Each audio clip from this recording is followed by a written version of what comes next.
Simpson. And Japan have gone absent without leave. This is Whitmore. Hall and Gale both available. It's still Whitmore. It is the Reggae Boys who take the lead. Ball chat.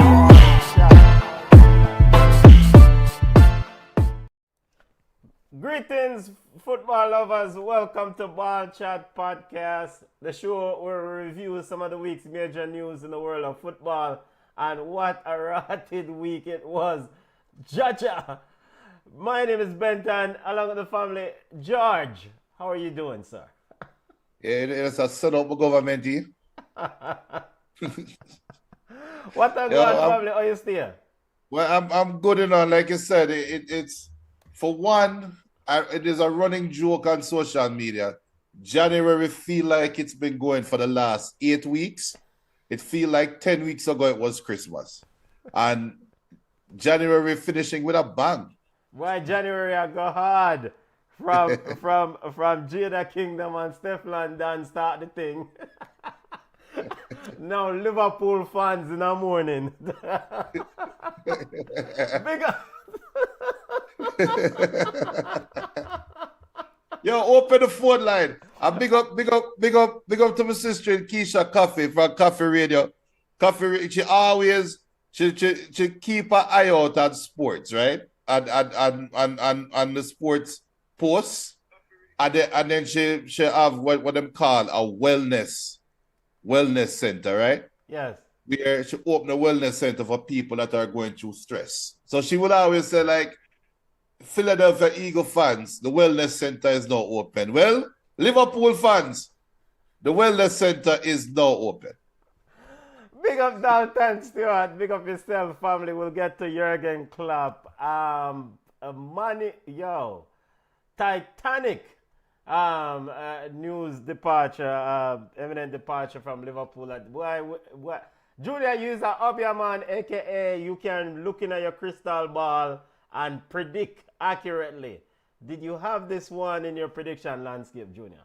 No, not for me. I will discuss it, but no, not and I'm calling BS on what Klopp said. Okay. I'm calling BS. Okay. All right, one definitely. All right, football family. We're wild week in the world of football, as in a major news stories. Not only have Jürgen Klopp out or leaving at the end of the season, you have Xavi Hernandez also deciding to leave Football Club Barcelona at the end of the season. Well, we know Xavi is a bug still, but big up as a coach, but big up yourself, Xavi. Word is Mikel Arteta. No,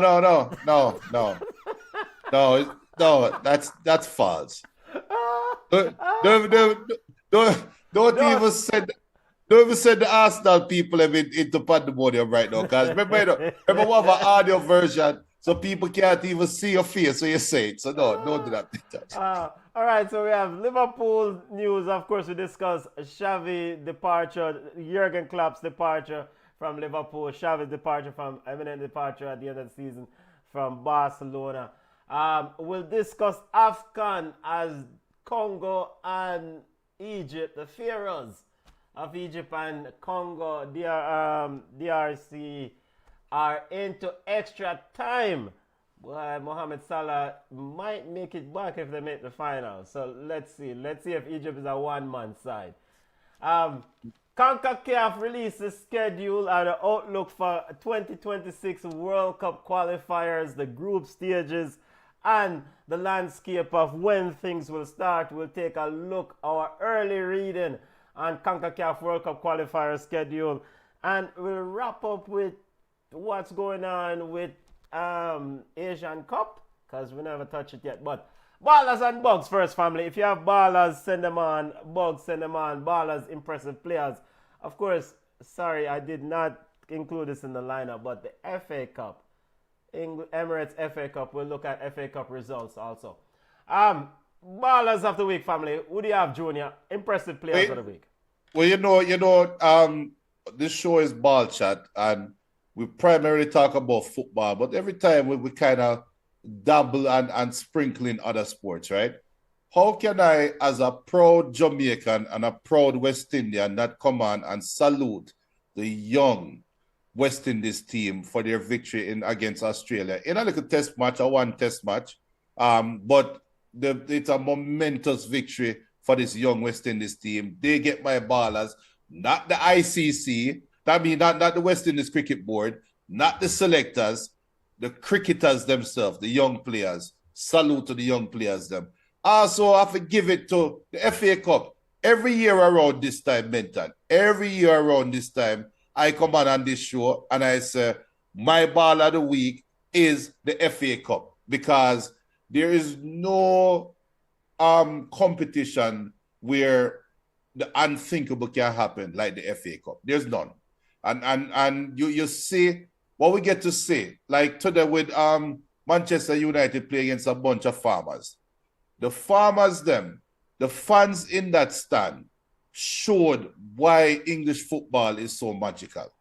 You have some fans of a team that is not going to go anywhere. They're not winning a Premier League probably in any of those fans' lifetime. But they will sit there and support that team to the max. And that, to me, is the beauty of the FA Cup. And they don't know, Maidstone United beat Ipswich, which personifies this round of the FA Cups. So Maidstone, hats off to you as well. Una go on wicked.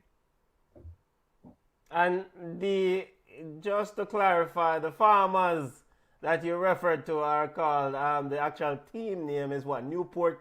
Newport, yeah. Yeah, look, Newport Cigarette side. up, you know. Of course, and that's true, but that is the beauty of the FA Cup. Everybody knows that at any moment, one of these non-league sides will get up and bite you.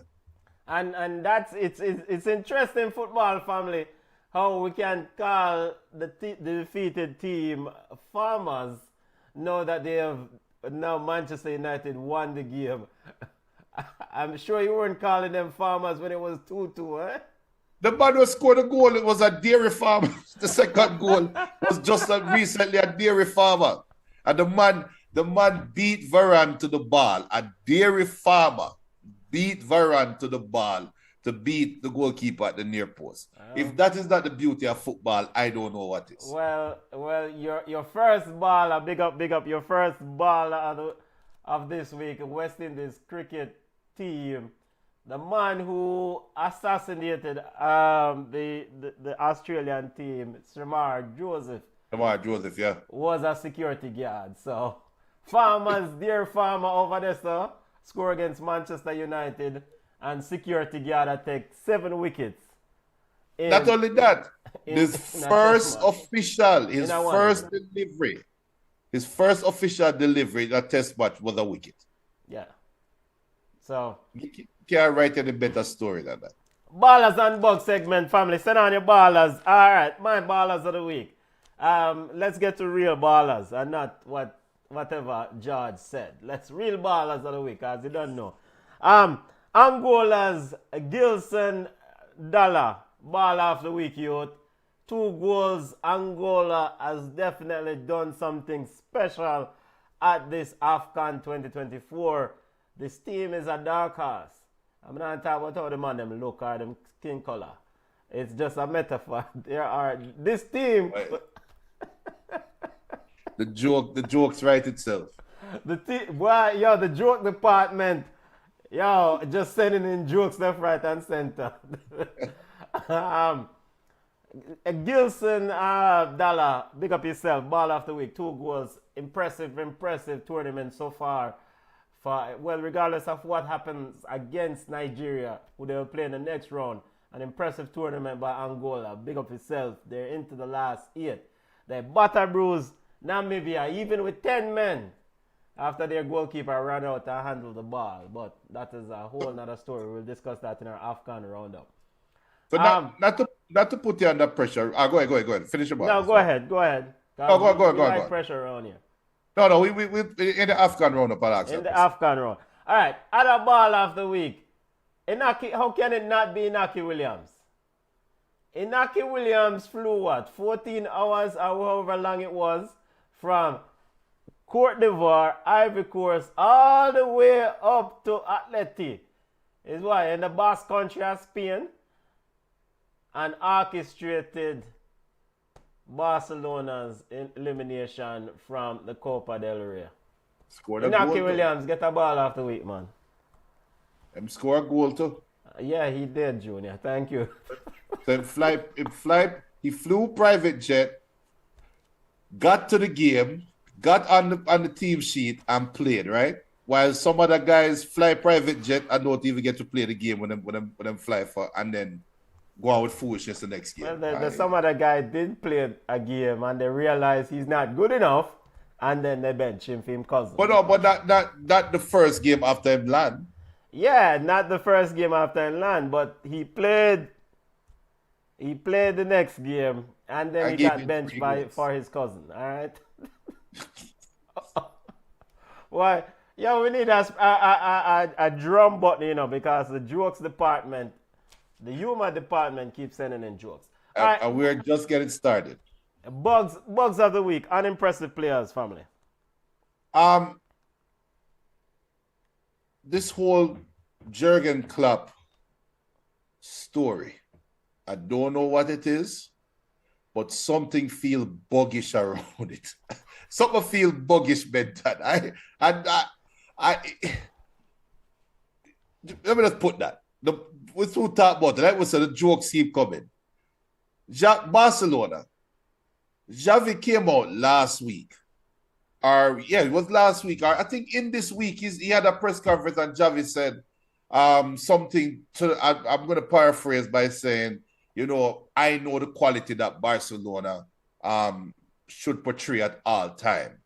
And if I feel like I am not producing or helping the team produce to that standard, I'll take on myself.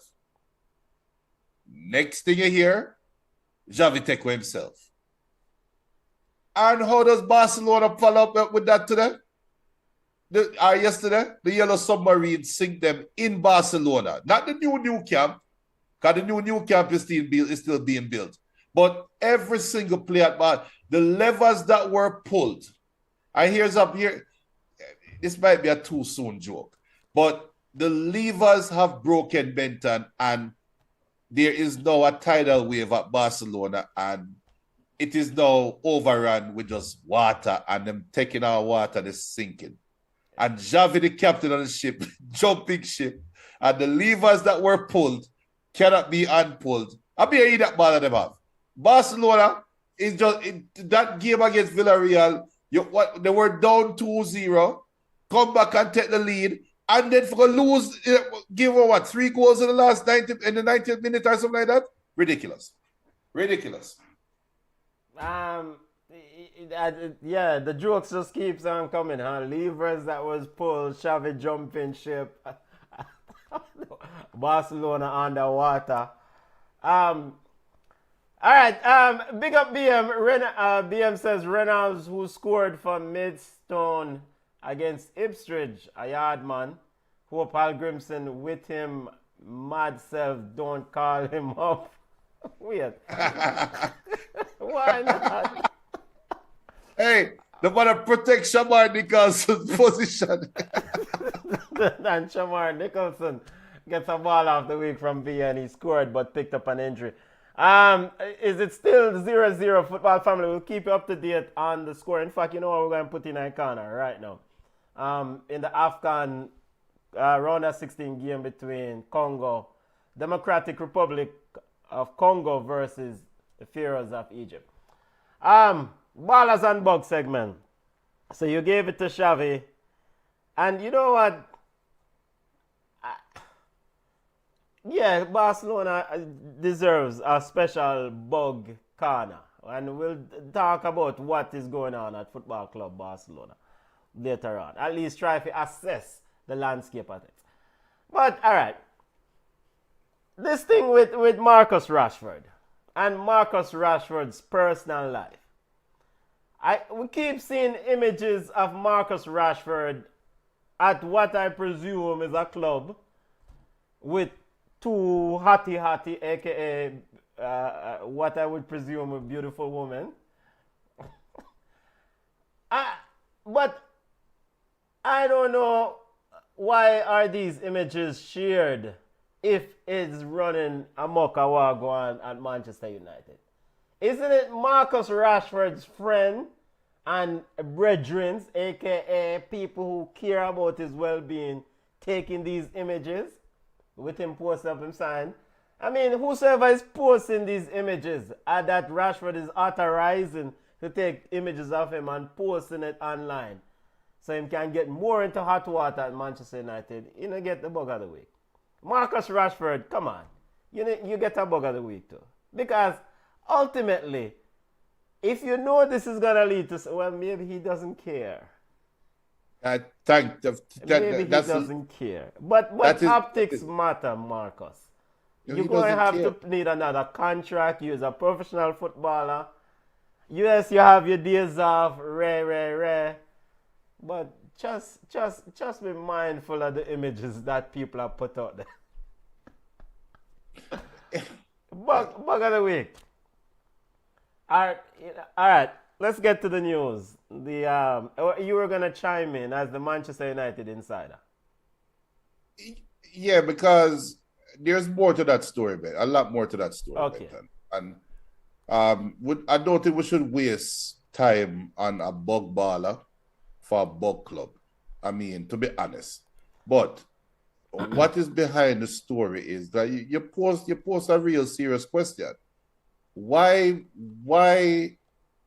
is the posting news, right? Why is Marcus Rashford away on holiday at a nightclub news?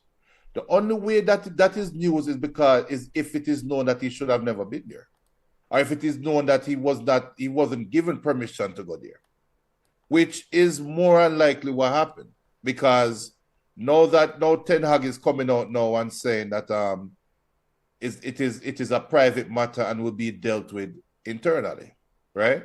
Yeah, and he will deal with it.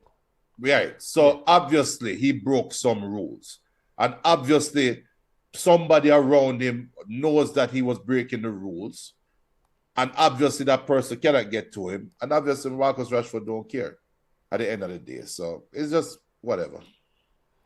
All right, Egypt down, man. Mr. Mohamed Hamdi picked up a red card. So watch that space. Still 1-1 in the 106th minute. I think we are there. AFCON round of 16 game. Egypt versus Democratic Republic of Congo. Boy, it looked like Egypt goose might be cooked there, Junior. But let's. All right, on to the major news of the week. Jürgen Klopp announced his decision to step down as manager at the end of the season, having informed club's ownership of his wish to leave his position in the summer. Junior, I mean, a lot of us were just flabbergasted. We were like, what? Your first takeaway when you heard the news, and you know, I want to talk about the impact of this manager at this club, and where does Liverpool go from here? All right. So your question, the first thing that came to mind was a very unfortunate statement. I was wondering if either he is ill or a family member is ill, right? Because everything is going so well at Liverpool. My very first thought is there must be something personal and that is catastrophic to him that he has to take himself away from the game, right? That was the first time. That was the first. And then we say, you know what? I'm going to wait on here, because news like that cannot be hidden, right? It don't stay hidden for long. So here, one day go by, or a couple hours go by, I'm searching in there. I swear I even searched, Googled Jürgen Klopp ill, just to see if there's any sentence out there that has Jürgen Klopp and ill in it, right? And there was none. Somebody said, all right, it's not a sickness. And then he had that press conference when he said he was running out of energy, right? And when I listened to the press conference, same time I said that's BS. We're not hearing the truth. I don't know what it is. I don't know if a Liverpool fan can tell us what it is or what them feel, but my gut feeling is something happened within the Liverpool hierarchy, or something has been happening within the Liverpool hierarchy, and Klopp is fed up with it, or there's some change coming that Klopp want nothing to do with, and is taking away himself early. You don't make a change like this. A coach, why would a coach come out in the middle of a Premier League run and a Champions League run and just say, oh, I'll take on myself end of the season? Well, Europa League, not Champions League. Europa League, sorry, Europa League. Yeah, Europa League. Why would he just come out in the middle of that run and FA Cup, a get a treble? And say, oh, I'll take on They're myself. also in the EFL Cup final. Right. Against Chelsea. To BM saying word on the street, Klopp is being forced out, which that word BM, I think that might be coming from a source that might know some information, but that's not true. I think Klopp is forcing himself out. And I feel my heart of hearts, I feel some of these clubs are starting to buckle with the Super League. And With I Super think what? Liverpool want the Super League, the European Super League that they're trying to bring back up. Okay, but I think Liverpool ownership is trying to figure out a way to get into the Super League, and Klopp is saying, I'm not going to be a part of it. okay. Well, all right. So that's your conspiracy, your gut, because it's hard to explain why Right.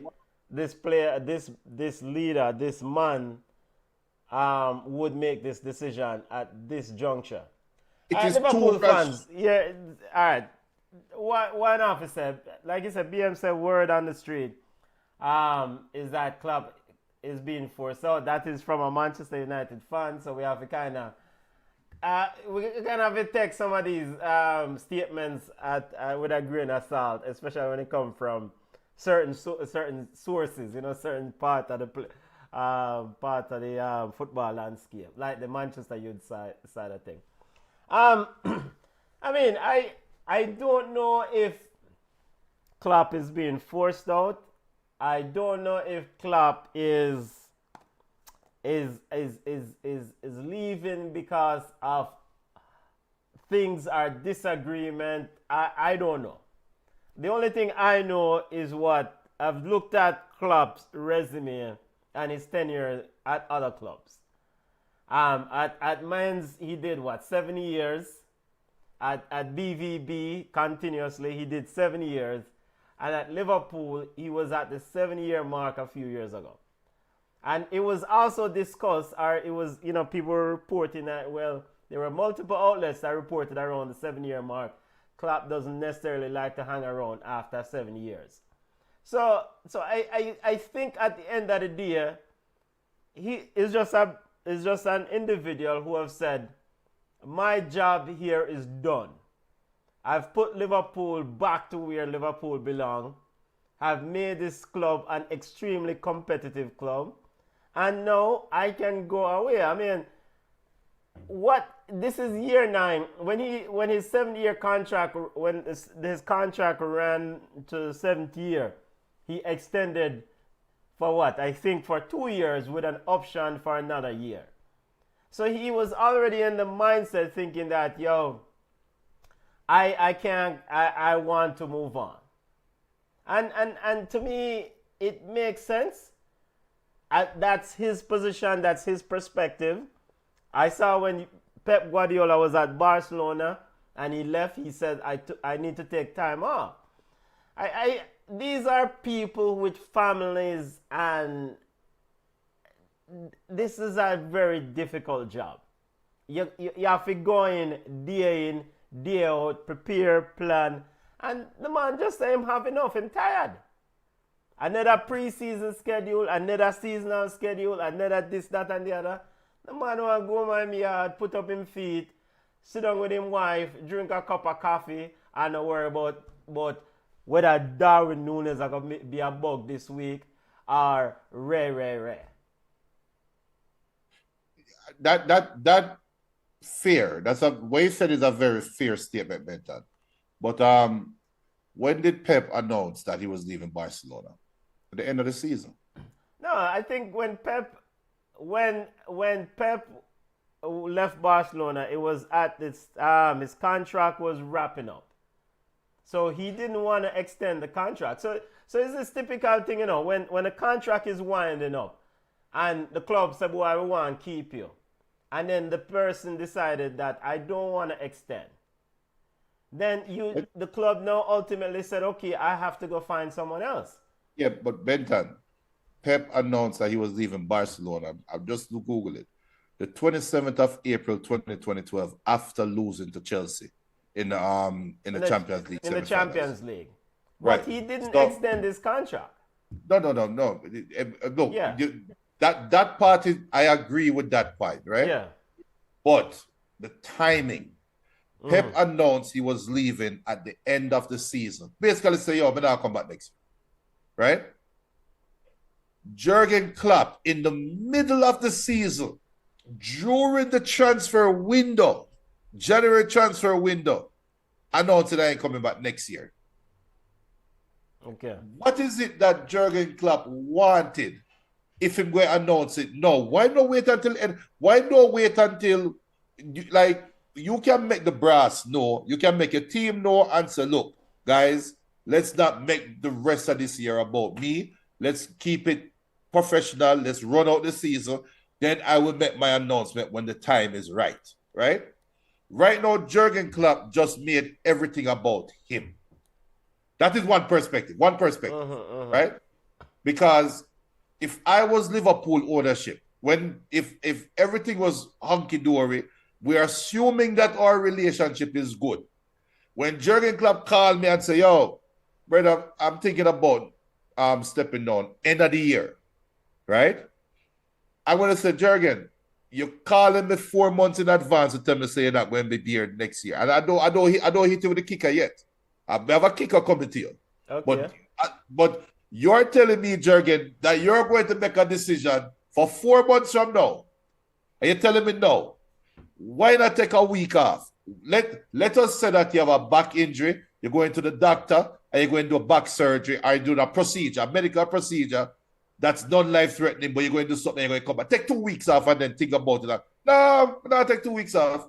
No, I'm telling you right now, I'm leaving the end of the season. What the hell did I do wrong over the last 3 months, Jürgen, to make you come to this rash decision right now when you should be thinking about playing against Norwich? When you should be thinking... So just to interject, it's according to his comments in the interview, he said he informed the club in November. Okay, so the club's leadership knew from November that this was his last season. Okay. So why announce it? No. Why announce it January? No, I mean, so is it more ideal to do it at the end of the season? Okay, of course it's more ideal to do it at the end of the season. But if I'm a look. No, but I think it's perspective, right? All right. You said the club already know, say you are going to leave in November. Subsequently, Right. now the club has to go forth and start the search for other managers. And here comes the kicker. Yes.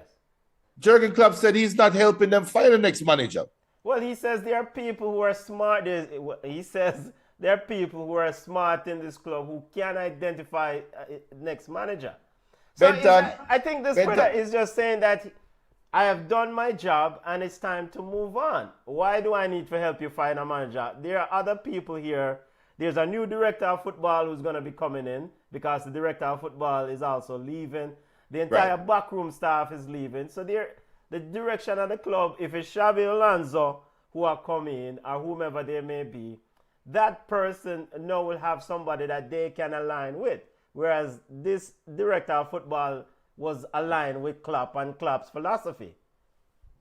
Big up Richard Green. Richard Green said Klopp gave Liverpool enough time to find a new coach and said you'll never walk alone. All right, so let me tell you this now from the outsider's perspective. And if I was a Liverpool fan, I would be pissed off because everybody going to be pissed off right now. Borussia Dortmund is pissed off at this news because not Dortmund, Bayer Leverkusen. Okay. Because now for the next 4 months, all me have to worry about now and here is Xavi Alonso going to Liverpool. Xavi Alonso going to Liverpool.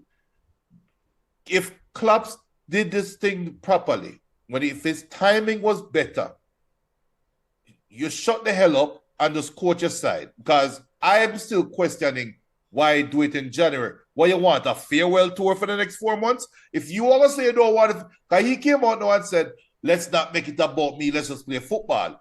You made it about you by announcing you're leaving, and the team love you. If you just shut the hell up and make Liverpool and the back staff call Dortmund, the team saying Dortmund, Leverkusen, and say, look, I don't want this to disrupt your season. You have a chance of toppling Bayern Munich, but Xavi Alonso is mine. Is one of my players, and I'll make you know we're going to try bring him to Liverpool. Let's start the negotiation now. Let's figure out 7 months in advance. We're not going to get involved in the season. What Jürgen Klopp just do right now, every young coach out there that is good, that is sitting down now and saying, yo, when Iñaki, whoever I'm one, not Iñaki, the brother was coaching Brighton. Yo, you know, I'm a Derby. I'm one of the most sought after coaches, you know. So let me just keep an eye over at Liverpool. Brighton fans will be like, oh, what the hell are you doing? You understand? When the club announced that he's leaving Dortmund. That's a good question. Can you check that out? Because the question I'm asking is that, is this unusual for Klopp? I mean, because I know when he was leaving Dortmund, pretty much at the end of the season, there was always this fanfare at the Yellow Wall to celebrate what he did for them. April 2015. So April 2015. Which coincides with Pep. That's the time when you announce the end of the season. Okay. So when did Liverpool hire him? I think the same time. The same time. Okay. I mean, I don't know. I respect the man's decision and I accept his decision. I mean, at the end of the day, it's not everything is a conspiracy and it's not everything is as it seems. But at the same time, at the end of the day, until I get further evidence or news that things went sideways with Klopp at Liverpool, and I'm not going to say, like the Manchester United fans, I'm not going to try to find issues there where there are probably no issues. The man just probably want to give the club the crystal clear, like, look, this is my end, here are my players. And I think timing is probably trying to make sure his team can optimize this run. Let's have one last dance and let's make it the best we can and go my way yard. Yeah, but it didn't have. I'm still maintaining it did not. There's no reason why it became public knowledge. None. What you're saying is valid. The public don't have to know that. And again, I'm telling you, I'm big up Marco. Because Marco, I'm a Manchester United fan, because I'm saying Liverpool is about to enter a rebuild. And I can make the argument Klopp don't have the energy to bother rebuilding this side. And it's fair because he did the recent bill, right? So right. At the end of the day, he probably can say, yo, I mean, why more? Because in the same interview, he also said, you know, when they start talking about, because I think he was asked, when did you know that this was the time for you? And he went on to say, in November, when they started talking about pre-season schedule, where they're going to go on tour, who they're going to try to target in transfer market, he says, you know, there was just this feeling of like, to paraphrase, like, I don't have the energy to go through this again. And that's fine, but again... the man are telling you and not accept it. But why announce it in January? Because the man want to give his players and all Liverpool fans clear communication that, look, I am done. This is my last ride. The same thing could have been said April. All right. So right now, whoever Liverpool have pegged as their next coach, it's going to be hard for negotiate with that coach right now. Because everybody know you're coming for them. That's number one. Number two, Salah gone summer. Thiago Alcantara. I think we saw the writing on the wall last year with Salah going, right? Because when Saudi Arabia league, in fact, we discussed it at length. Because at least I was saying, take the 250 million or whatever it is for Salah. And I remember, big up El Pistolero. El Pistolero said, no, let's get one more season out of him and then he can move on. So I just think that's it, you were saying.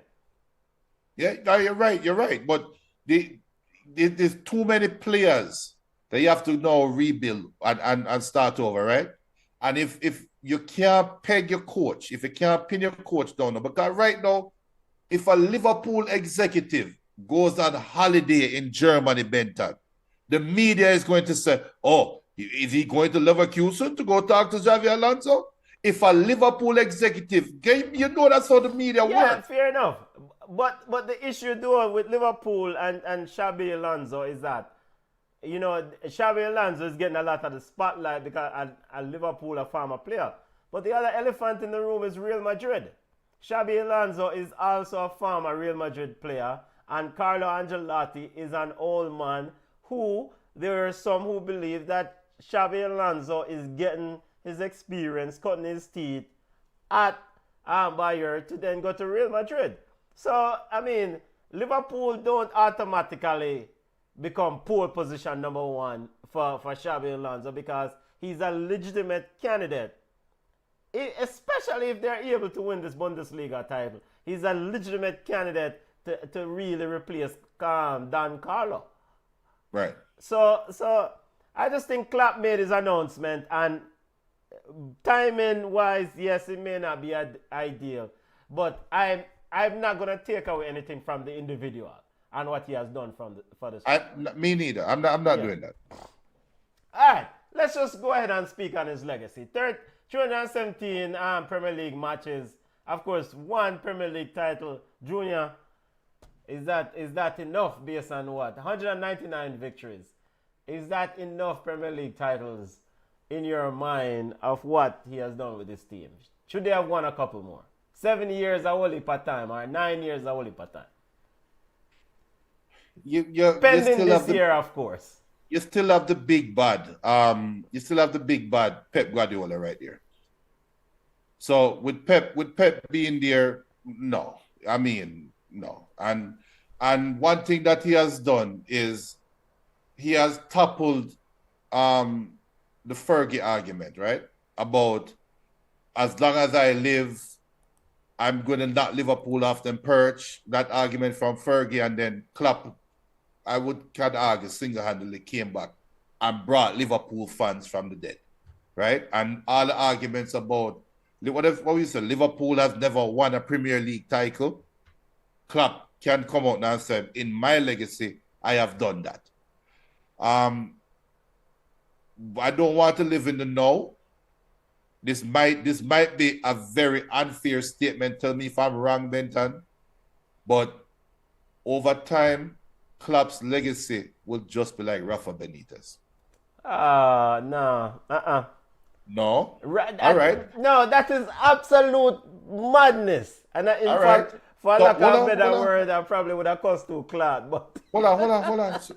So Rafa Benitez, Liverpool. Yeah. At the time when he brought Liverpool to where they were.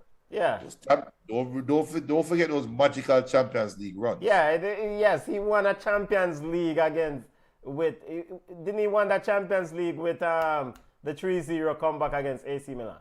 Yes. Okay. So over time, because at the end of the day, people will remember people don't live in the now. Think about 10 years, 15 years from now. Klopp's legacy, he has not been at Liverpool long enough to overtake Kenny Dalglish, for argument's sake, right? Even though I don't think he has won more titles I don't think he has more trophies than Dalglish. I think Klopp has 7 trophies, right? I don't know. I don't really know the details in terms of.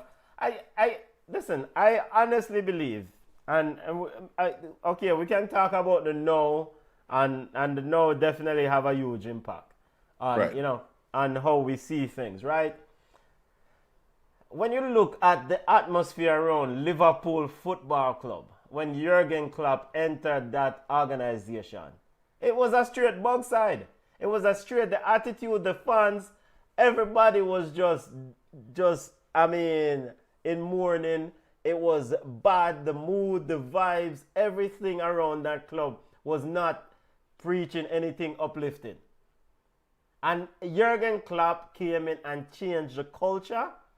The fans bought back into You Never Walk Alone.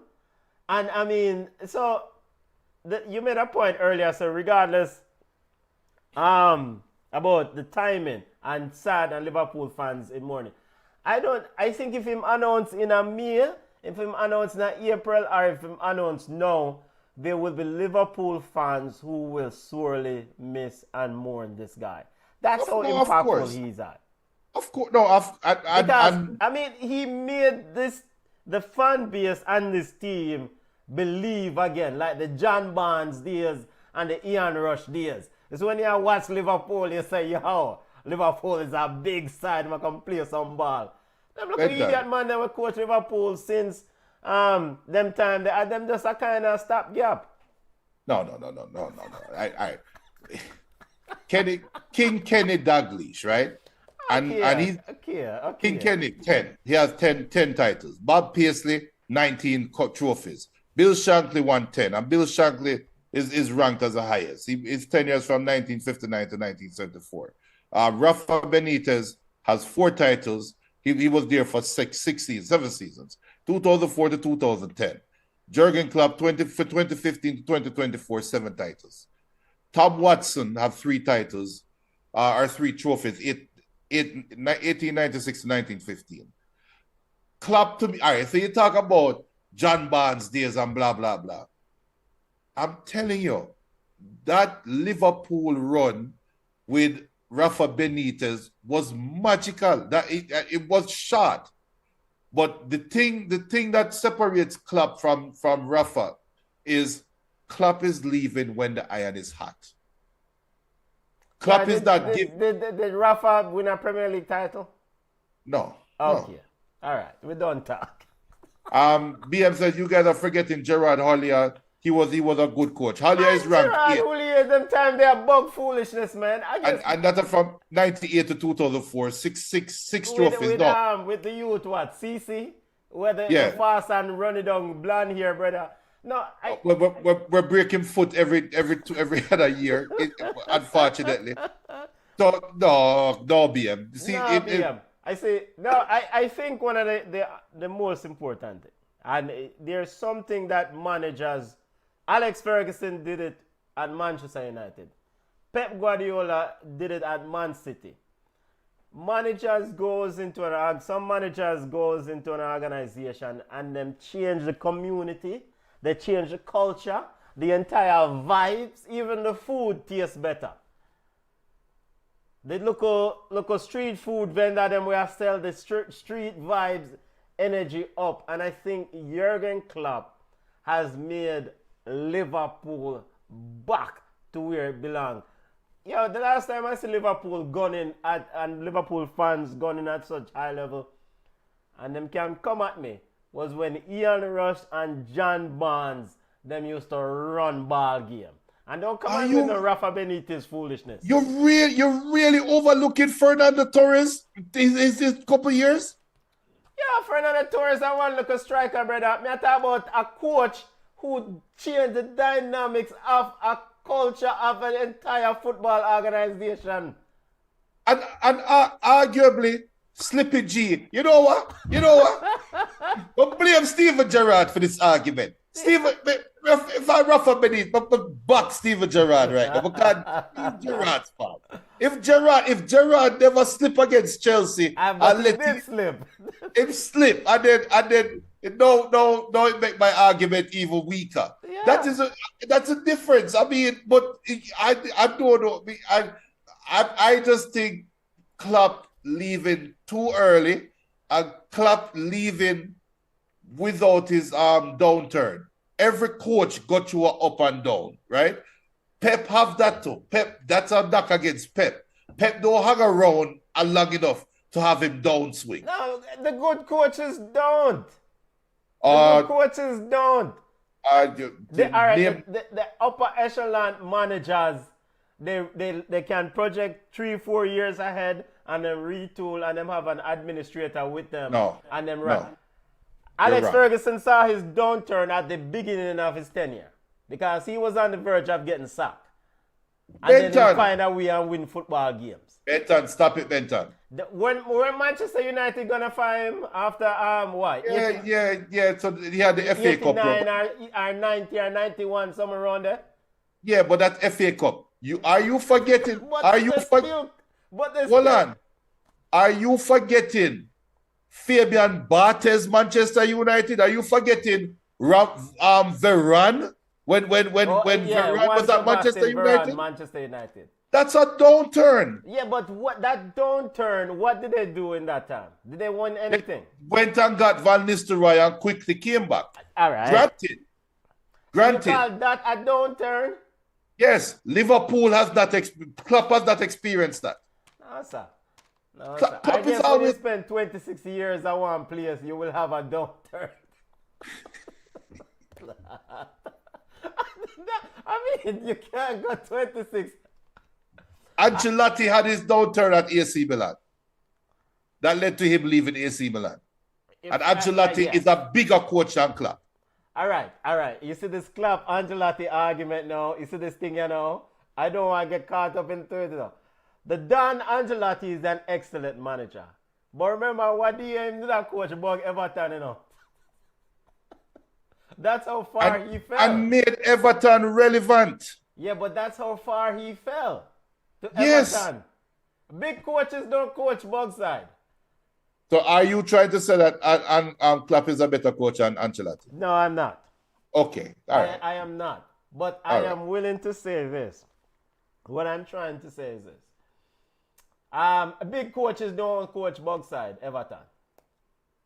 And so the period where Carlo Ancelotti was the coach of Everton to me didn't really align with big coaches. You don't see Remember Manchester United. You don't see Alex Ferguson coaching at Bugside. Pep Guardiola now coach Bugside. But remember he had the Chelsea stint. Yes, all those little stints where he would come in as him and Gustinic. It was almost like Roman Abramovich go-to guy. I just think I think Klopp is a modern coach. I think Ancelotti is one of the last of the old timers. Yeah, man. I think Ancelotti loves football. I think Klopp loves what football gives him. It's a difference. Yeah. It's a difference. I don't think Klopp get up in the morning and say, "Yo, I can't wait for coach this game." I don't think so. And I think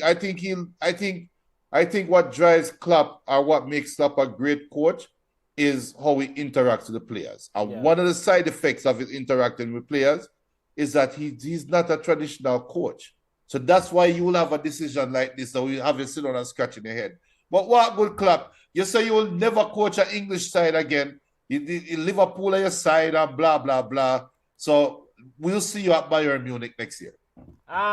It says, big up, BM says Gerard Houllier won the Ghetto treble in 2001. FA Cup, UEFA Cup, and League Cup. He won 6 trophies in 6 years. How can he be a bug coach? Listen.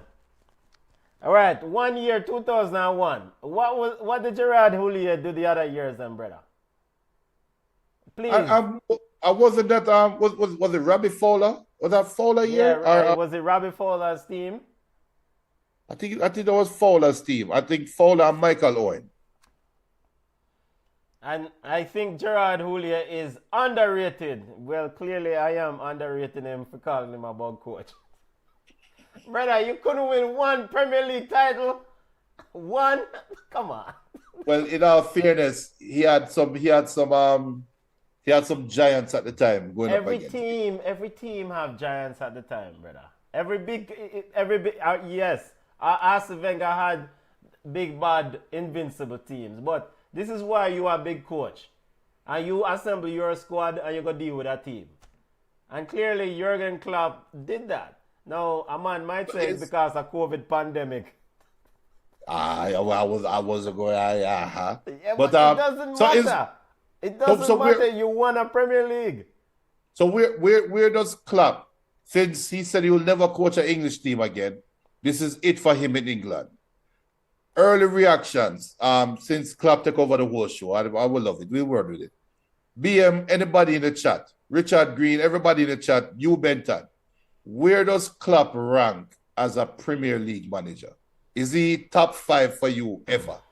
Oh, Premier League. I mean, yeah, easily top 5. Easily. And so when I talk about Premier League managers, I'm talking about people, not just about wins. It's about changing the culture, the city, the entire movement, the entire community rally around this brother.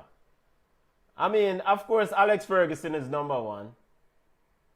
You know, Arsene Wenger is 2. Pep Guardiola, well, Pep Guardiola, no, Arsene Wenger probably need to go say Pep. Yo, I have Pep too, and even as a Manchester United fan, I'll say if Pep stays at Man City for the next 5 years and continues dominance, he'll be the best Premier League manager ever. Pending those 115 charges. Well, we'll see what happens. But it's a good question. Is Klopp top 5? Yeah, man. He's top 5. I'll put him in top 5. All right. You have Jose Mourinho. I mean, you have Pep, Wenger, Klopp. I mean, yeah, but he's top 5. There haven't been. You cannot tell me there are 5 managers in the history of the Premier League that has been more impactful and better than Klopp. And don't come around and say with your David Moyes talk either. No. I mean, if I wanted to have an argument with people on the show, Ranieri is 1 year at Leicester. Claudio Ranieri, come on. BM says EPL managers Fergie, Mourinho, Wenger, Pep, and Klopp. Yeah, man. I think I agree with BM on this one. I think I agree too. I agree. BM says Klopp just barely makes top 5. Him just barely. But it don't matter if him barely or not. Him still in there. And it kind of show the dominant. Well, it cannot dominant, but it probably show the parity in EPL are probably we're overrating EPL. If for 30 years, if we're struggling to call 5 big top coaches, because if you go to Italy, you have Allegri, you have Carlo. Don't start off with Allegri, brother. No, but it just Allegri come. It's just a name will come straight to the head.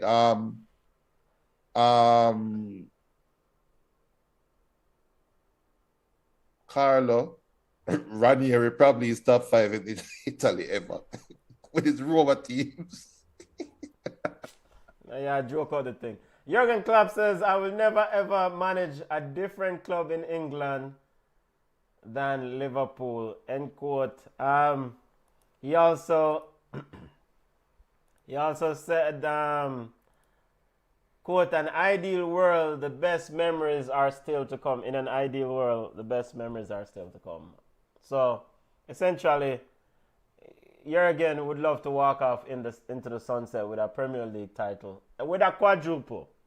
The EPL title, UEFA title, FA Cup title, and the Chibney Cup, aka the EFL Cup that he's playing Chelsea.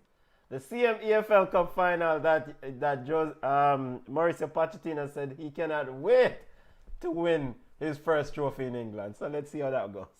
Well, Liverpool fans, the translation from that where it say in an ideal world, the best memories are still to come. That doesn't include Liverpool. He's going to somewhere that him see bigger. He's going back home to Germany. Okay. He's speaking of Liverpool, brother. Better, we just peg this. Syria have the best coaches ever. Yeah. Allegri, Marcello Lippi, Trapattoni, Fabio Capella, Helenio Herrera, Antonio Conte, Roberto Mancini, Carlo Ancelotti, Marzio Sarri. They put Jose in there. I don't know why. Well, no, Inter Jose. Yeah, Inter Jose. Yeah, Inter Jose was good. Arrigo Sacchi, Luciano Spalletti, Gasparini. Yo, Arrigo Sacchi is an excellent coach, but I bought him out.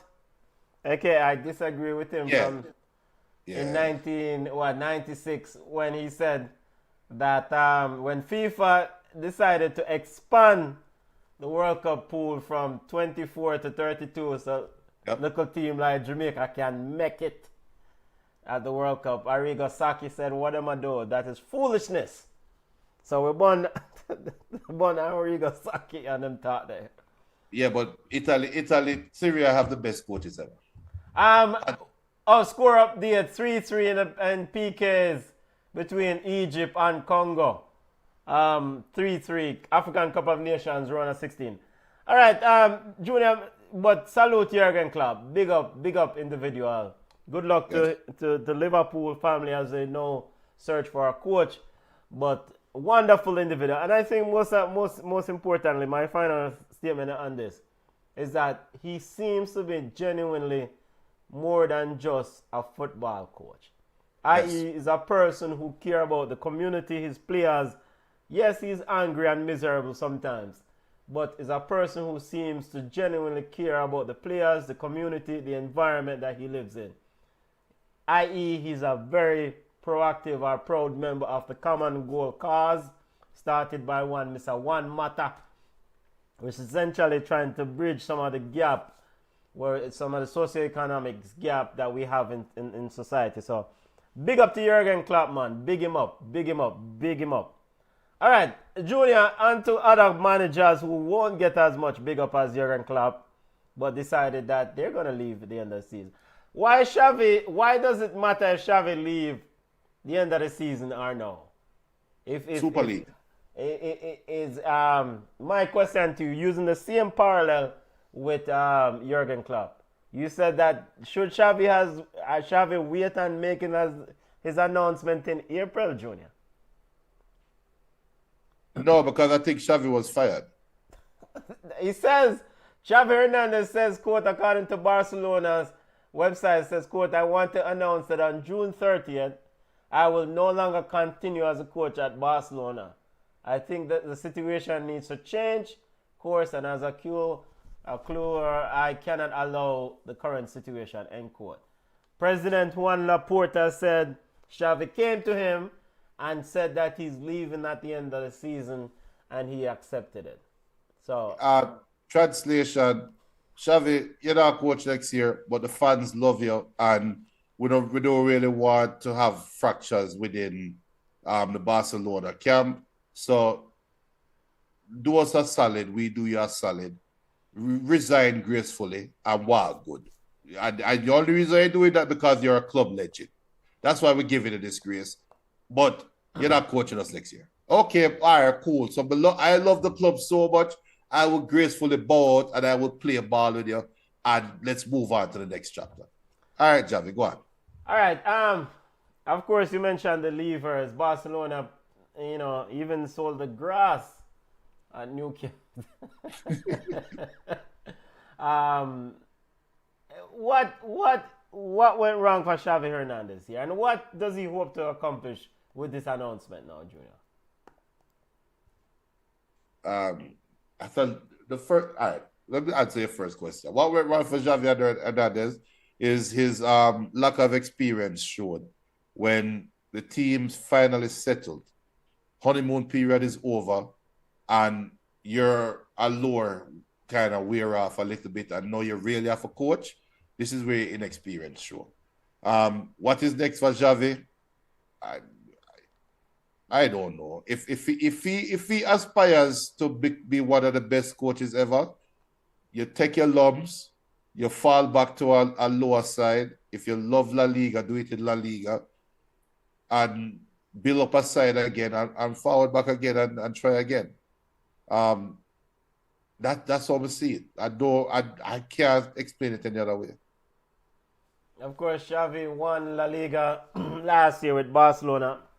You know, to really kind of, Xavi probably was in over his head here at Barcelona. This job, I mean, the situation at Barcelona is not good, and I'm talking about from a financial perspective, where Juan Laporta was re-elected the president of the club to try to rectify some of these issues. What he ended up taking out is levers, essentially marketing the future for the present success. Now, you know who's the biggest scammer at Barcelona? Is Deco. I rate Deco as a baller. Deco is an excellent player, was an excellent player for Football Club Barcelona, for Porto. But how is Deco, the agent, gonna sell Rafinha to Barcelona and say he cares about Barcelona and then turn around and become Barcelona director of football? That don't make no sense, brother. So there's something going on with Football Club Barcelona with the administrative side of things, the way they're selecting people, and it's translating and heavily impacting what they're seeing on the field. 6-6 in the PK shootout between Egypt and Congo football family. They're going into extra, sudden dead kick out right now. Xavi says, quote, "I've been a man of the club. I've prioritized it even above myself. I've given everything I have, and I will continue to do so to make the fans feel proud." I mean, it just didn't work. Just didn't work, Junior. Yeah, and like I said, honeymoon period wore off, and it just never. Did Barcelona look recognizable to you? What is recognizable? I'm talking about the history of Barcelona under Xavi. What we expect to see from a Barcelona team? We have not seen that from Xavi, right? Yeah, but and it's now 7-7 in the shootout with Egypt and Democratic Republic of Congo. Congo is not going away easily, brother. 7-7. Well, them take off the Congo penalty. I walk on. Now it's 7-6. You need to retake. What's going on here, Junior? Please. It don't say final yet, right? Huh? He hasn't said final, so maybe it's a retake. Yeah, but he did score it. So even if it's a retake, if the goalkeeper, football family will keep in the live update of this Egypt Congo game. We're not watching the game, and now it says 7-7. So I don't know what's going on over there. So hey, yo, don't thief Congo, you know. Salah money never clear in time. Never pay in time. All right, now to your question regarding Xavi and how Barcelona look under his guidance. No, Barcelona didn't play Barcelona football, and but I think this is a testament to the failure of what is happening with Barcelona administrative wise. Juan Laporta committed a lot of high-end transfers like Lewandowski, the entire Marcos Alonso, Araujo, Jules Koundé. I mean, they committed a lot of money into transferring players. And these players are not Barcelona players, aka they're not Barcelona-bred players, are developed. So I didn't expect them to play Barcelona type football, and that's one of the major failures of this tenure. But I part of me understand it too, because for Barcelona style of football to resume, you need to commit time to it, right? You need to make sure that La Masia's academy is producing talent that then you can subsequently. Wait, Congo won? Yeah. What's the right? Yo, Congo gone through. Big up to Happy Chikuze. Hopefully I'm pronouncing your name right. Listening all the way live right now from Malawi. I Happy, big up yourself, Happy. Metan, should I try to pronounce that city? Yeah, man, pronounce it, man. You go to school.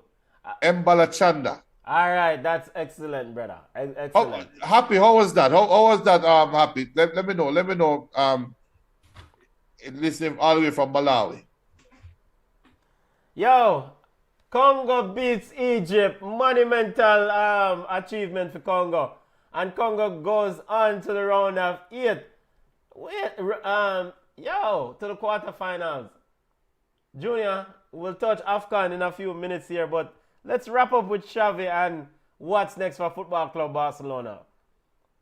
Do you just go ahead and just do the thing right and focus on the youth academy, or you continue with the current players that you have under contract? I don't know. With all these levers that are pulling and selling a grass and selling a this. Keep on the lever thingy. You never know. They might. You never know. Messi might donate blood and that blood is priceless, or might donate genes to create future footballers that people might say, yo, I'll pay heavy for. I don't know. Okay, you never know with Barcelona. You never know with the Super League. Okay. I think the Super League has a lot to do with this. Okay, you think the Super League? Yeah, Barcelona definitely a big proponent of the Super League. All right, AFCON. Let's get over to AFCON and look at the results and where things stand now. Let's get Xavi off the screen. Junior, Congo, huge victory for Congo as they move into the round of 16. Nigeria defeated Cameroon yesterday. I mean, I watched the game, but Cameroon is not ready, brother. They are not ready. No. They're not on Nigeria's level. And what you said at the start of the tournament for Nigeria is coming back into play right now. If not now, when? Yeah, if not now, when? And with Egypt another big domino falling, it just seems like Nigeria might take it. Senegal and Ivory Coast going to knock out each other. So it just, the road is getting easier and easier. Not taking anything away from Congo. No, but so we have to remember the side of the bracket now, because so Nigeria and Cameroon are well, Cameroon is gone. Nigeria is on the side of the bracket where Cape Verde and Morocco are. Right. So you could potentially see a Morocco-Nigeria semifinal. Granted, if Nigeria surpass Angola. Now, on the other side of the bracket, Congo, you have the big side, Senegal, who seems to be the standard bearer in this business. Right. You know, so huge victory for Congo, though. Huge victory. Very defensive, very stout. And what does this mean for the Egypt family? Is the end of an era? This is it for this Egyptian outfit with Mohamed Salah, of course, injured. But this is it for Bono and the group. Yeah, I mean, it's time to retool. And the typical African roller coaster ride for building these teams, which radically kind of mirrors what goes on in CONCACAF. So yeah. I don't know if it's a generational thing. I don't know if it's a funding thing. But yes, for Egypt, for sure, is one of those teams that definitely. Cameroon as well. I think Cameroon might be going through a facelift as well. Yeah. Angola defeated Namibia 3-0 yesterday. And on Saturday, Nigeria defeated Cameroon 2-0. Well, the Cameroonians need to take away the goalkeeping responsibilities from the Onana or the Ondo family. Those goalkeepers, they need to get another family involved in the goalkeeping thing, because I remove the nepotism. Obviously, Cameroon is run by Fred Ball. Right? Yeah, Samuel Eto'o. Samuel Eto'o definitely seems to carry looms large over this program. Yeah, it feels it, and I have no proof of it. It feels like um, there is more priorities other than winning at Cameroon. Yeah, yeah. It feel that way to me, and it just the way it started with one of your players deciding that he's going to forward the day after game via private jet. That's not the way you start a tournament. So you have questions you need to be asked of them. Another big team that you should have a question for is Ghana. You have to ask questions of Ghana as well. So a lot of these teams, as they get ready to gear up for World Cup qualifications, have a lot of question marks beside them. Yeah, Ghana, definitely. I know Ghana now begins the search for a new manager because it's inexplicable how a team of Ghana's talent pool couldn't make it into the next round. All right. Is Chris Houston Ghanaian? You know, I didn't look in his heritage if he has any Ghanaian background. You have to check that one out. I don't know. Chances are he's not. Well, And who knows if him do Ancestry.com, maybe him have some linkage to that. Yeah, whatever. Your great grandmother came on the Black Star line or whatever. But you're not Ghanaian, and that's where the problem starts. Right there. That's where. That's the problem. All right. As for Nigeria, Victor Osimhen, it seems like this team. I mean, Ademola Lookman scored, but Victor Osimhen is centrally somewhat almost like the straw that stirs this drink for Nigeria. He has lived up to the hype. No, he hasn't produced the goals. The goals. He did score a pivotal goal in the opening match though, to bring back the game, to draw the game early. But the weight of the team and expectation is not too heavy on his shoulder, and he has created a room for his teammates to go out there and perform at their highest, which is what Nigeria has been missing for a lot of tournaments. So I was going to ask you, who's your surprise player so far? Who is the player that you think coming out of the tournament so far making the money right now, that big teams will look at that and say, yeah, he is as advertised? Is Osimhen that guy for you? That's a good question. Player that's coming out of the tournament who's making money. Man, let me think about that one, because I would want to say is one of them youth that coming out of Angola's team. I think there's Freddie, this youth Gilson Dalla. But then again, it's trying to see the youth them that play for Cape Verde. Costa, not Bebe, of course. Bebe are old, man. Yeah. Because we know the only thing I think with like a player like Victor in this tournament, Victor probably can only take away money from him. I don't necessarily know if his market value can go up. His reputation is already established. Yeah, but he can validate his stats. He can just add to the stats. Right. Okay. But because the player to me that have lost money is Gurasi. I think Gurasi, whether fair or unfair, I think people come out saying this is why Gurasi's release clause is what, 14 million or some crazy number like that at Stuttgart, and he hasn't done anything. Whether fair or unfair, I mean. Yeah, but I mean, Gurasi can't expect fair. I mean, it can't. Going into the AFCON, yeah, a lot of big teams out there that looking for strikers, where people were saying his release class is so low, he's scoring at a heavy rate in the Bundesliga. This is the baller to go for. This is the striker to go for. Yeah. See what you said.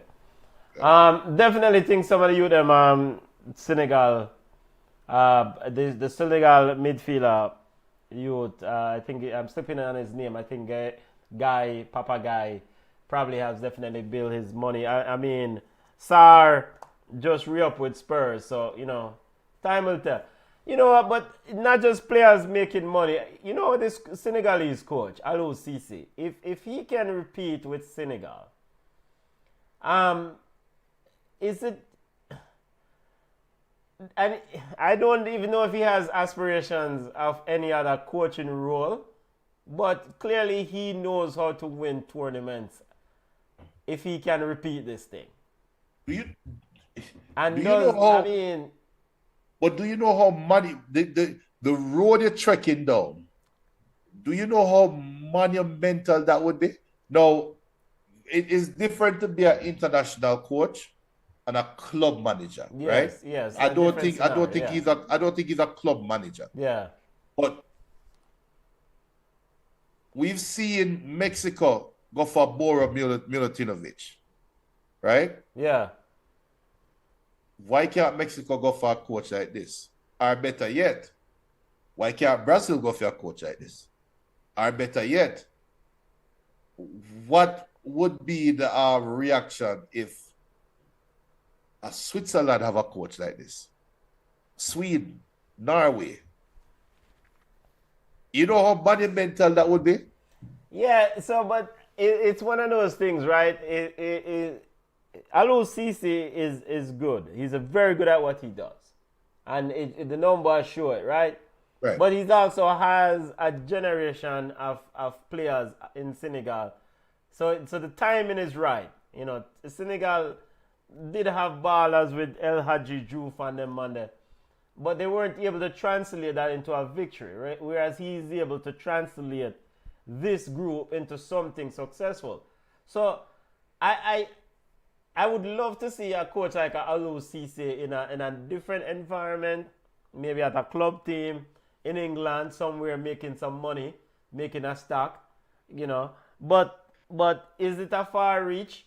Yes. Will he have to win the AFCON again to prove that? Yes. Could he get a job in probably a Saudi Arabia? I mean, Saudi Arabia hire coaches left, right, and center. In fact, if Gerard can get work at Al Ateka and make big money, why Alou Cisse, who's, I don't know if Alou Cisse is Muslim, but I know Senegal is a Muslim culture.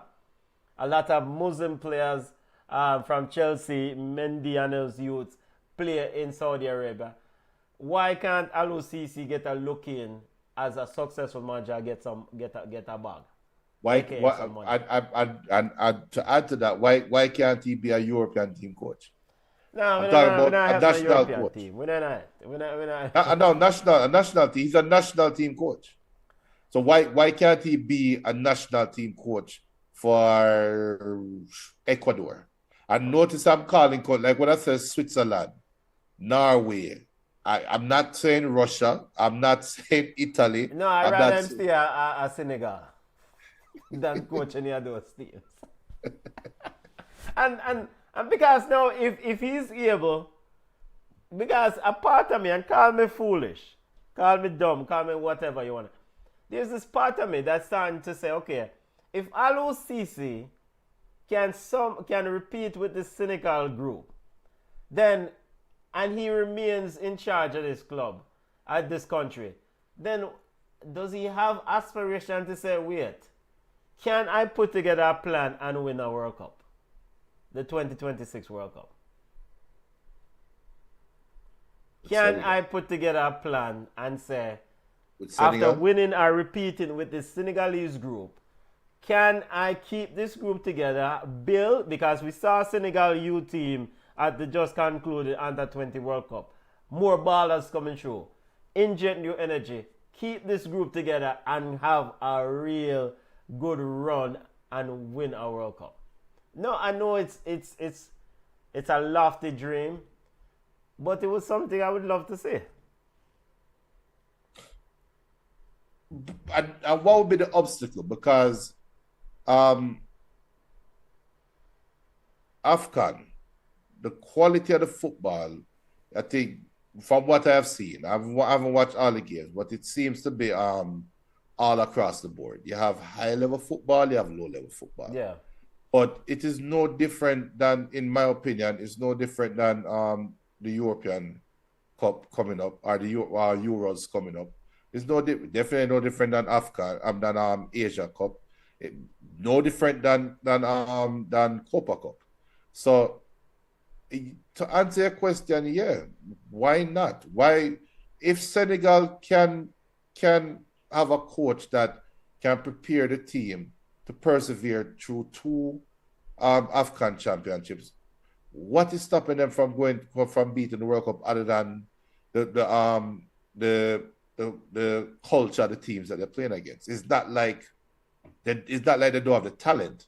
So I think what they would need though is support. I think the coach, like I said, you have to put together a plan where you're going to keep the players playing together, and you're going to be realistic and say we have to blood some other players. There's always a chance of bringing another player.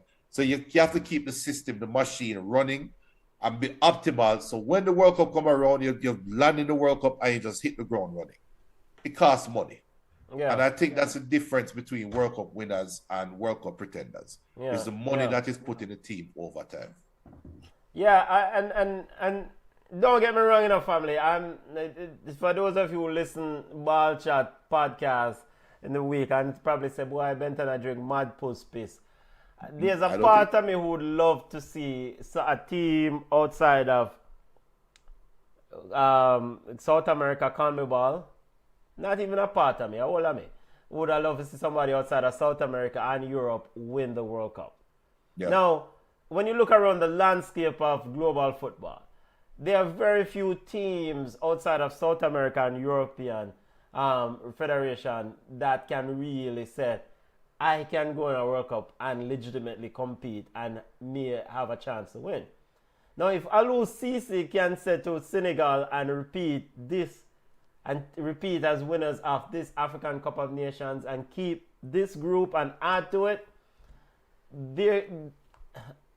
I don't want to say it would be an ideal situation for them forward at US 2026 and win this thing. Yeah. And win this thing. But before all of that, Senegal needs to get past Ivory Coast tomorrow. and they will have to qualify for the World Cup too. And they have to qualify for the World Cup. All right, tomorrow's games, tomorrow's in Monday the 29th, games Cape Verde versus Mauritania, Senegal versus Ivory Coast at 3 p.m. Cape Verde, Mauritania is at 12 noon. And on Tuesday, Mali versus Burkina Faso at noon, and Morocco versus South Africa, Bafana. I would love to see Burkina Faso make a deep run in this tournament. I think Burkina Faso youth movement, they have done some good things in youth tournaments on a global scale. They qualify, they do things, but it doesn't seem to translate to the adults. So maybe things is changing. And of course, Mali with your baller Bissouma. Mali has a very good team. So let's see if this is the end of the road or Mali can continue the chart. All to play for. All to play for. All right. Before we go my way out, family, CONCACAF release group schedule for World Cup 2026 and the landscape of things. Boy, we need to start get ready, family. Need to start get ready. And just to preface looking at the groups, before we look at the groups, three hosts automatically qualify. So just to remind listeners of the landscape of things for World Cup 2026. Of course, they'll expand the part to 48 teams. And 3 hosts will automatically qualify. Of course, USA, Canada, and Mexico will qualify. There are 3 direct berths from the groups. Winners, there will be 3 groups of 4 in the final round. Each group winner will make it directly to the World Cup. Then the 2 best runner-up teams in those groups will then go to intercontinental playoff. So CONCACAF could be looking at a potential 8 teams in FIFA World Cup 2026. Junior, you have any comments about that? Or is this bug ball with CONCACAF teams? He says if it's bug ball all the CONCACAF teams. Yeah, if you let in 8 CONCACAF teams, what does that say about if 8 CONCACAF teams make it to the World Cup? Do we expect to see good football, family? No. And especially with Canada automatically getting a berth. The last time we saw Canada play football against Jamaica, what happened? So no, it's not. And yes, it's so nice. It's possible 8 teams, but you would know it's going to be 6 teams from CONCACAF in the World Cup. We know that. So, all right. The groups. CONCACAF also outlined the groups for road to 2026, and most notable, the Reggae Boys are in Group E. Of course, the top 2 teams from each group will go through. So 12 teams will go to the final round. The top 2 teams from each group will go through. And then, of course, you will have a further drawing for the final round. Group A, Honduras, Antigua, Barbuda, Cuba, Bermuda, Cayman Islands. Group B, Costa Rica, Trinidad and Tobago, St. Kitts and Nevis, Grenada, Bahamas. Group C, Haiti, Curacao, St. Lucia, Barbados, Aruba. Group D, Panama, Nicaragua, Guyana, Montserrat, Belize. Group E, Jamaica, Guatemala, Dominican Republic, Dominica. British Virgin Islands or US Virgin Islands will have a playing game. And Group F, El Salvador, Suriname, Puerto Rico, St. Vincent, and the Grenadines, Turks and Caicos or Anguilla will have a playing game.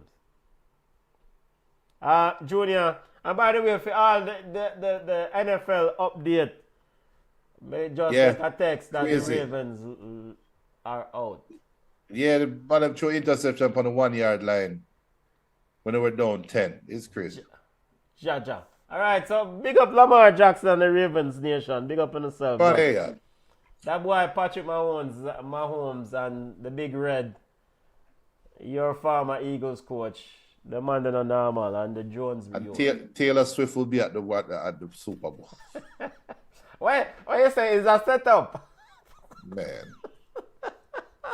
I wanted a Harbaugh sweep in football this year. I wanted Harbaugh to win the college and the NFL, but so yeah. Okay, your thoughts on this group setup, family? And initial early readings. Of course, we'll do more detailed assessment once the matches draw nearer. The group of death to me, the group with the most questions is going to be Group C. Group A, is going to be Honduras and Antigua and Barbuda. Group B, is going to be Costa Rica and Trinidad. You know that. Group D, is going to be Panama and Nicaragua. Group E, is Jamaica and Guatemala. Group F, is El Salvador. Dominican Republic is doing some good developmental football down there, Yeah, they're getting ready for 6 years from now, not 2 years from now. Group C, all roads say Haiti should win the group. All roads leading towards Curacao, but there's a lot of grudge matches there. And that's my first take from it. But my disappointment, I was going to give JFF a bug of the week because, again, you have all of these news coming out, and all of a sudden we say, okay, so what Jamaica going to do? Well, we're still trying to figure out what the president is. So, nah. And for BM said, don't underestimate DR, guys. The last time... we didn't underestimate BM. BM now listen to me now. I just said... DR is building something down there, and Junior just said this is big boy football. 6 years from now.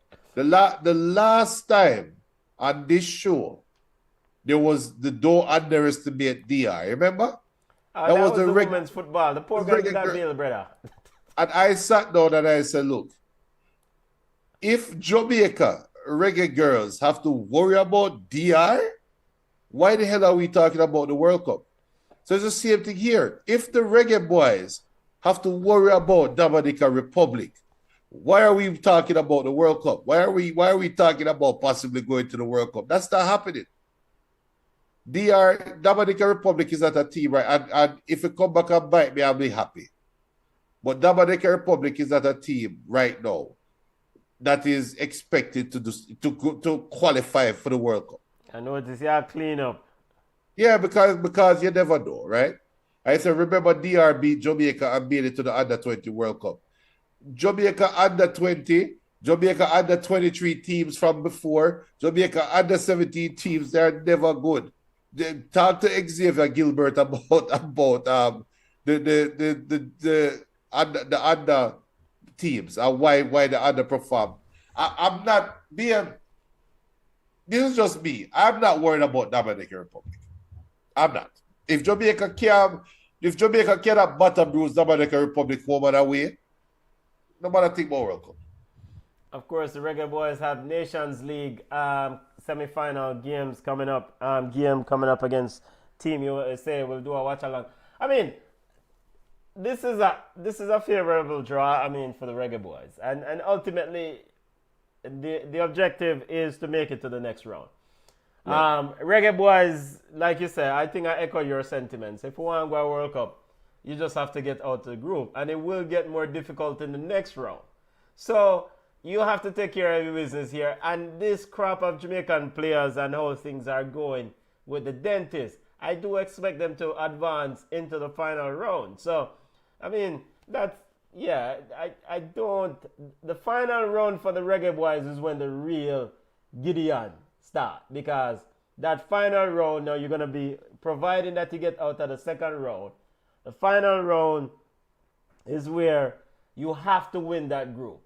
And subsequently, you'll be drawn in a group with another one of the so-called traditional CONCACAF power, whether it's Costa Rica, Panama, Honduras. One of them other teams that you have to go battle with. But they'll be seeded. So chances are... Jamaica get a high seed. And you will avoid some of the perennial teams. Okay. You don't want to be the middle of the road. So you don't want to be in a, so you would say you don't want to be in a group with a Costa Rica or Panama. Right. So you will take a Honduras, a El Salvador, a Haiti in your group. I'll take a Haiti. You will take a Haiti, but not a Honduras or El Salvador. All of those Central American games are always going to be tough, regardless. So that's why Guatemala game away is a big game. That's the biggest game for Jamaica in the first group, right? Yeah. But if look at it this way, guys. Jamaica is in the Nations League semifinals, right? And they are easily one of the three best teams in CONCACAF right now. Easily. Yes. So the expectation should not be, I hope. It should be, go there, take care of business, and we'll get ready for the World Cup. If 6 teams go automatically qualify for the World Cup and Jamaica is in the top 3 right now in some of our minds, why are we even worried about it? Right? It is almost like we have been so burned by failure before that we have to be cautious. Right? Which is a fair thing, but I'm not going to do that. We're not going to do that. Yeah, but so them set the ball around, Junior. You have to play the game. Yes. You have to play the game, and in the second round, i.e. the group, you don't play, and BM can remind me of this. You don't play every team. The Junior, you can remind me. Look this up. In the group that Jamaica in with Guatemala, Dominican Republic, and Dominica, you don't our British Virgin Island or US. You don't play all the teams here. It's similar to that format with the Nations League, where you. Oh, that's how it is. You don't play. You don't play that home and away. There's some home and some away. What's not the real home and away, and you play everyone is in the final round. So, the format is that Jamaica and they still need to draw the schedule. Jamaica will play I think you end up playing maybe 4 games or 3 games. And you play each They team play once. each team once. Okay, you play each one team once, but not, yes, so you not play them home and away. So you play each team once. And then the final round is when you do a home and away sort of scenario. Thank you, BM. Thank you. So, I mean, that means you might play Guatemala at home and then you go to Dominican Republic, go play them at Dominica. You might play Dominica at home and you go to Dominican. You see me I say so? We don't know yet home or away, who will play at home and who will play away. So the Guatemala scenario about the game in Central America, we may not need to go to Central America. They may need to play us in the office. Well, you said not the office, but Right. but by and large, I mean, Jamaica should make it out of this group. I mean, there's no the top 2 teams go through to the final round. So there should be no if nor but about it. Jamaica should make it out of the group. Right. Simple. That is my feeling. All right. Just to remind listeners, the landscape of things. CONCACAF just released the landscape of things for the 2026 World Cup. By the way, people, in the start book plan, getting yourself ready for 2026 World Cup, because we are due road. Top 3, the 3 teams automatically qualify, the 3 hosts: Canada, Mexico, USA. 3 direct qualifiers from each group. So in the final round, you have 3 groups of 4. The 3 group winners will automatically qualify. Then the best 2 second place teams will go to intercontinental playoff. Of course, there will be 48 teams at the 2026 World Cup. And BM says, with this, JFF don't start planning yet. But you can't. You have a president. Well, yeah, very good point, because you can't start plan because you don't have no president. Well, you have a president, but you have a lame duck president. Pretty much. Also, Junior, the U20 team in some preparation camp, the Jamaican U20 team in some preparation camps down in Trinidad, lost 3-2 to the Trinidadian team down there. I want to ask you a question. It's not necessarily about the Reggae Boys. I think I think the Jamaican U20 under coach John Wall's guidance leave a lot of questions, so that's a whole nother topic. I don't know if I trust John Wall to really coach Jamaica U20 team, but I understand he's part of the dentist coaching staff and that is responsibility. Fine. My question to you is this: based on what you have seen of Trinidad and Tobago under Angus Eve and what we're seeing with their U20 team, would you consider the normalization committee being in charge in Trinidad a success? It's too early to tell. The jury is still out. I think the World Cup qualification run will determine that answer, because you have the honeymoon period, and it's a little bit different in international football, because the games are so far apart that the honeymoon period can extend longer. The Angus Eve aura can be there, but lose to St. Kitts in Trinidad and see what happens, right? So the game right now, I think a Trinidad fan should be looking at this group and saying, you know what, we should be going to the final round. That's a different conversation than during the Nations League, when it was, we just hope someone will get embarrassed. I don't even know what the hell to expect for this team. No expectations are now normalizing in Trinidad, where Trinidad can say we are now approaching back to being where we were before. Now we can start judging this experiment. BM says we don't know John Wall to be a coach of any pedigree. Only thing I see so far is a big ego. Well, I mean, look at which apart from Jamaica's it the under 17 team with Keith Kelly? Apart from that run, when has there ever been any good under whatever Jamaican team? I think You the had- you group. had- I think the group that followed Keith Kelly's team was a pretty decent U20 team. I think. So you have the Keith Kelly class, which Right. made the under 17 World Cup, right? Right. And Right. and I think that same class made another World Cup. I think so, but that's it. No, but me I said the group that followed that class. I think the group that followed that class was also a pretty good group, because this youth is, I think it's Yushi and Brian, whatever name, was a pretty good player for them, and I think he ended up getting shot, unfortunately. Somebody can correct me if I'm wrong, but I remember because when I was following the group, I was like, yo.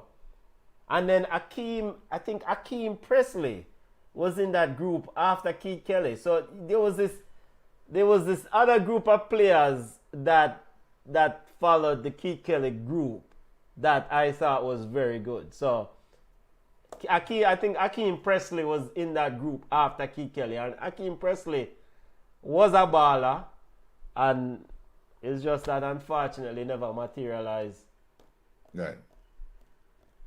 But I do remember Brian. Yushi, I think it's Yushi and Brian. Unfortunately, I think he,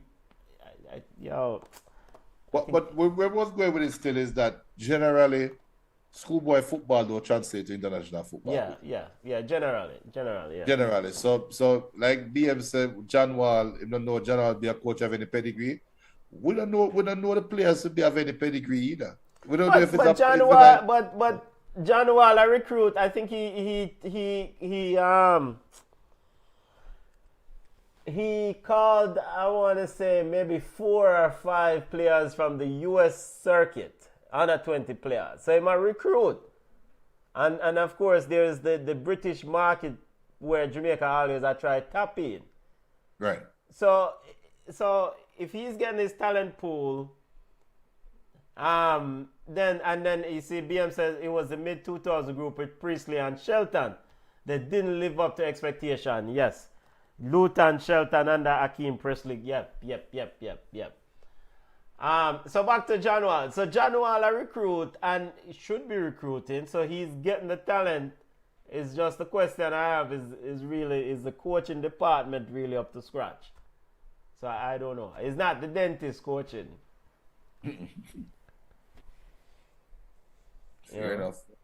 So, rest in peace to the one, Luton, Fire Shelton. Big up yourself, family. Yeah. Big up yourself. What a show. Long, but we covered a lot of stuff. Covered a lot of topics. Liverpool family, God go with them as in a select or search for another coach. Big up to Dalton and the crew, because now it's a start. It's like a new relationship now, you know. They're going to find a player. They might end up with another Gerard Houllier coach. Steven Gerrard. Worse, man, don't bother with the foolishness. They might end up with another Brandon Rogers feels.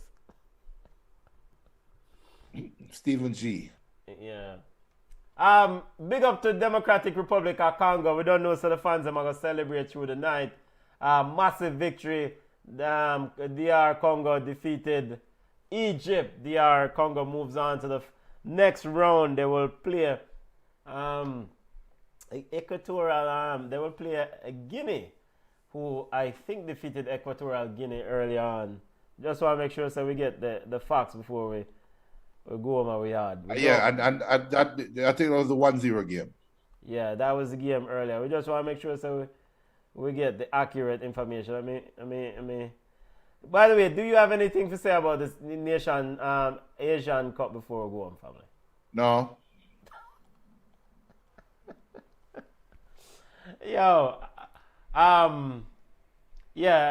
Guinea defeated Equatorial Guinea, so Congo will play Guinea in the next round. Detroit leading San Francisco 7-0. All right. Right now, I'm a Detroit fan. Yeah, so I guess it's supposed to be a San Francisco, Kansas City Super Bowl, right? Is that what the bookmakers them have? Yeah, but I'm a Detroit fan now. Okay. Why last time you support Ravens, them not lose, so might as well stay over there, so. Yo, big up to Congo again, big victory. Big up to Tajikistan. Tajikistan defeated UAE for me, and they will make it in their inaugural. They make it to the last 8 in their inaugural Asian Cup. So we'll touch more on the Asian Cup as the tournament get a little bit more spicy.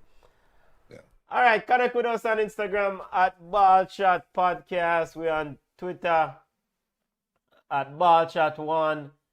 Well, we're not on Twitter anymore. We're on X at BallChat1. We're on Facebook at BallChat. Yo, stay tuned for another AFCON Cup recap video dropping sometime Tuesday night after the round of 16 wrap up. Yo. Go check it out. Check it out. Watch the video. Mensa did a great job with the video. Yo, I that in a family. We are going where we are, you know. Yeah, we're going on the road. That's the reported that Rashford was in Northern Ireland capital on Wednesday night, but the player also attended a nightclub the following evening, hours before being scheduled to report for a club training session, which he reported sick from. Enjoy yourself, Rashford.